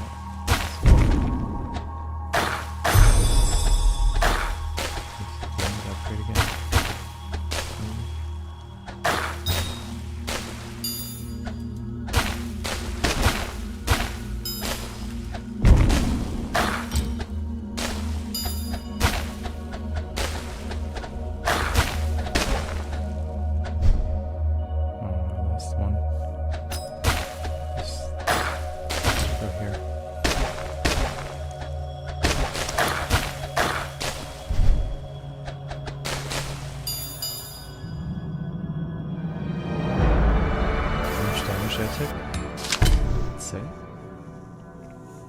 Oh, I think the damage is like, okay, if the enemy hits the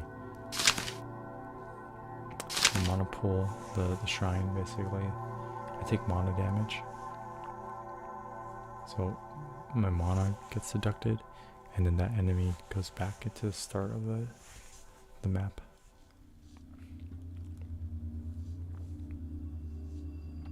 See, and then what do I get from finishing level? I get an achievement, which gives me skill points. Get a little bit of art. Looks like there's a lot of art in this game. Get a token for the next level. And get a shadow course. So we'll see next level. Once I complete enough of these tokens, it's going to drop another region, maybe another diamond. And you can see these levels themselves have little nodes.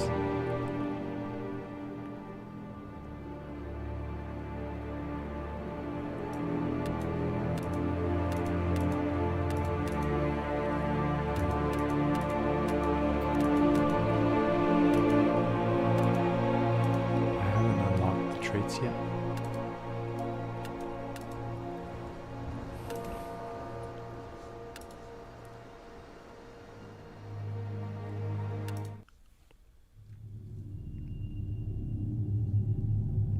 Unspent skill points give you bonus power.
Oh, the range on this thing is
close to them.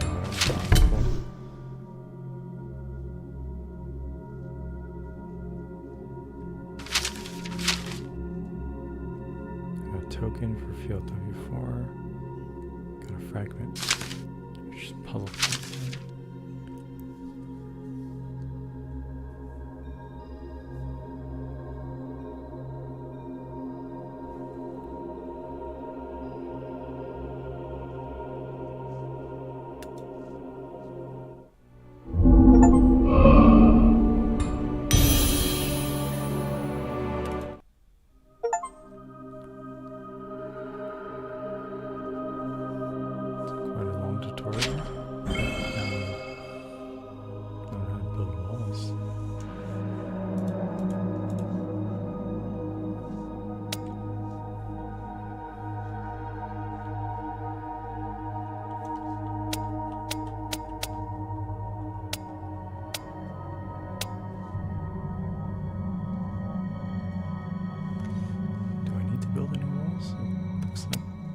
Monsters are just gonna go all the way around.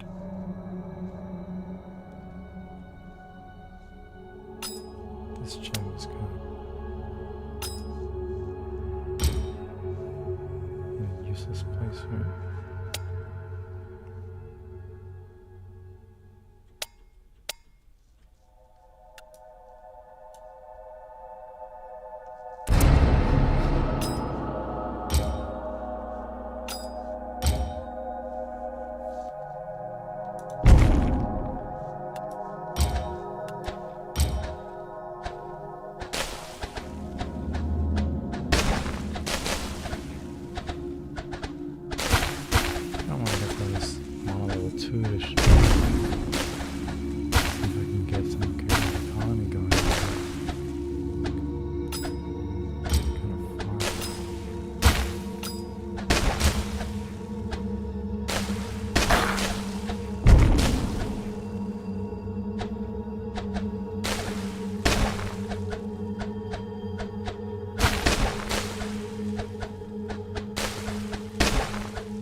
Oh, I missed that. One monster.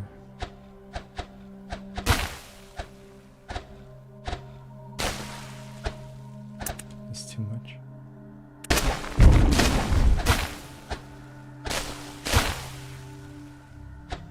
It's not enough to take out all the mobs.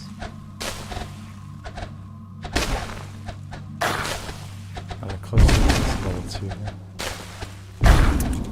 Okay, so I did an early send on a wave to get to level 2 mana, and mana multipliers are a little tiny, 3%.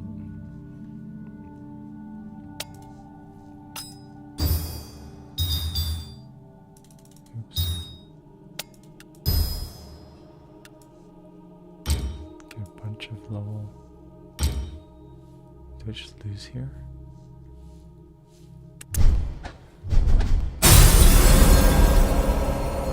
Let's head over mana.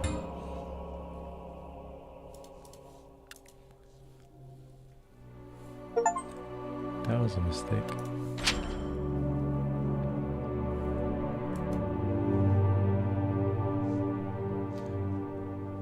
Alright, skill points.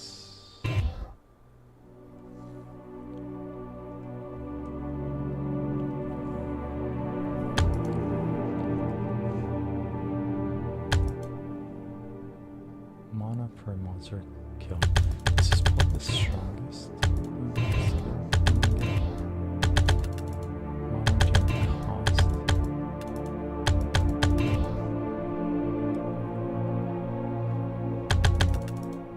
think initial mana 100 points.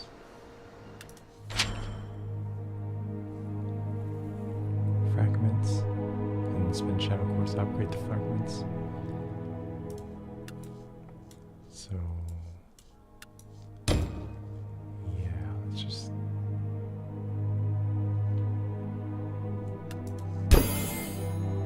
oops. Okay, let's upgrade it.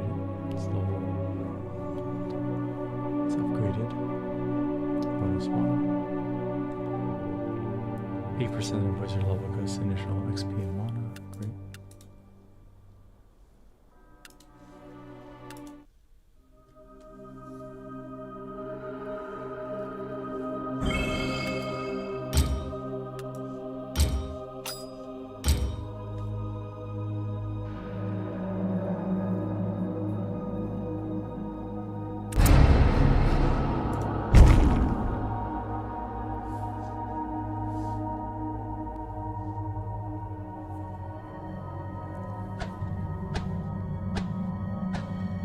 Overdo it.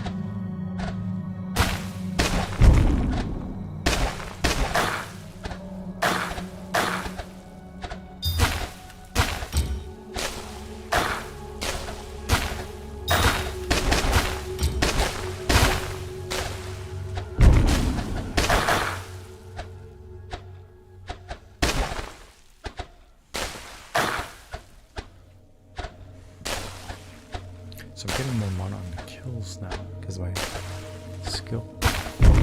skills level up. I'm just waiting for level 2, so my mana replenishes for that.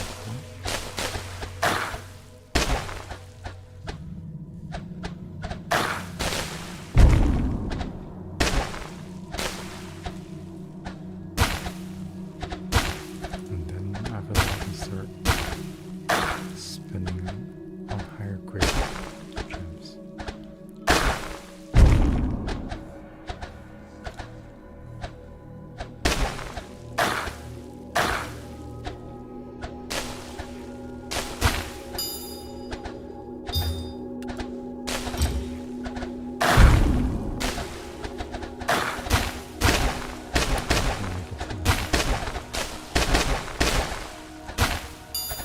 There's the big gem.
I got a level 2 mana pull. See? Do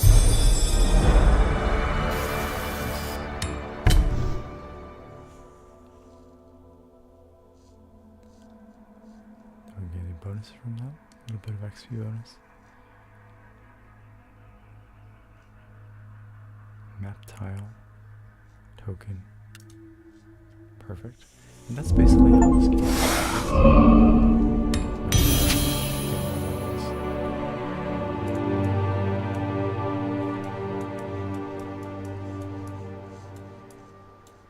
So build that out. Achievement list is basically where you get all your skill points. So there's a lot of little achievements to do.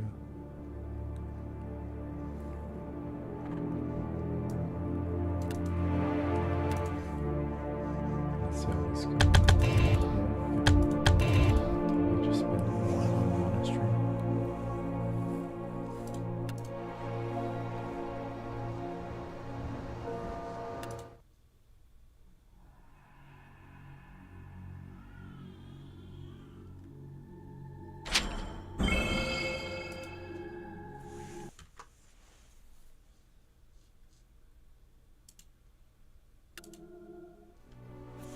Okay, I think that's gonna wrap up.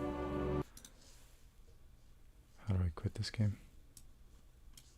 Return to main. Exit. That's gonna wrap up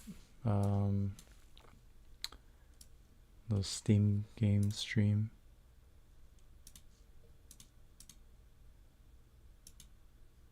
How does this work?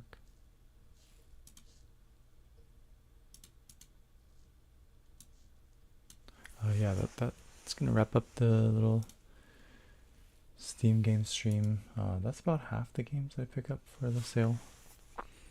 I was thinking of showing a bit of the Bazaar as well, but I think the Bazaar is a fairly popular auto battler. It's not a small find, so don't really need to show you guys what that game looks like.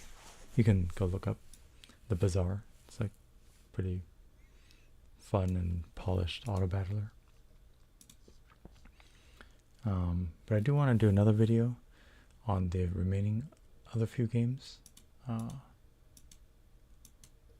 especially the tactical games, because those look like pretty good spiritual successors to Fire Emblem and other tactics JRPGs. Besides that, I mean, what do we cover today? SNKRX, Nodebuster, Digseum, Duchy, and Gemcraft. A lot of fun little indie games.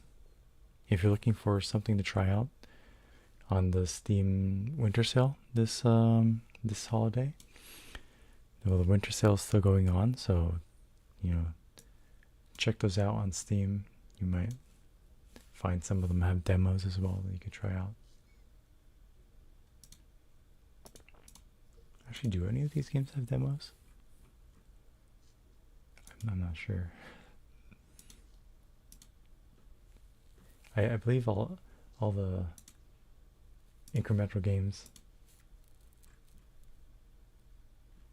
are so short that they don't really need like a demo. I'm not sure if Steam hides the demo from me if I already own the title. Probably does.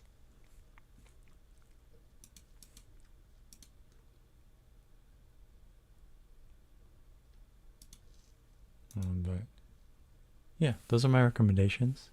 At least half of my recommendations for Steam winter sale. It's getting pretty late here, so I'm gonna call it a night.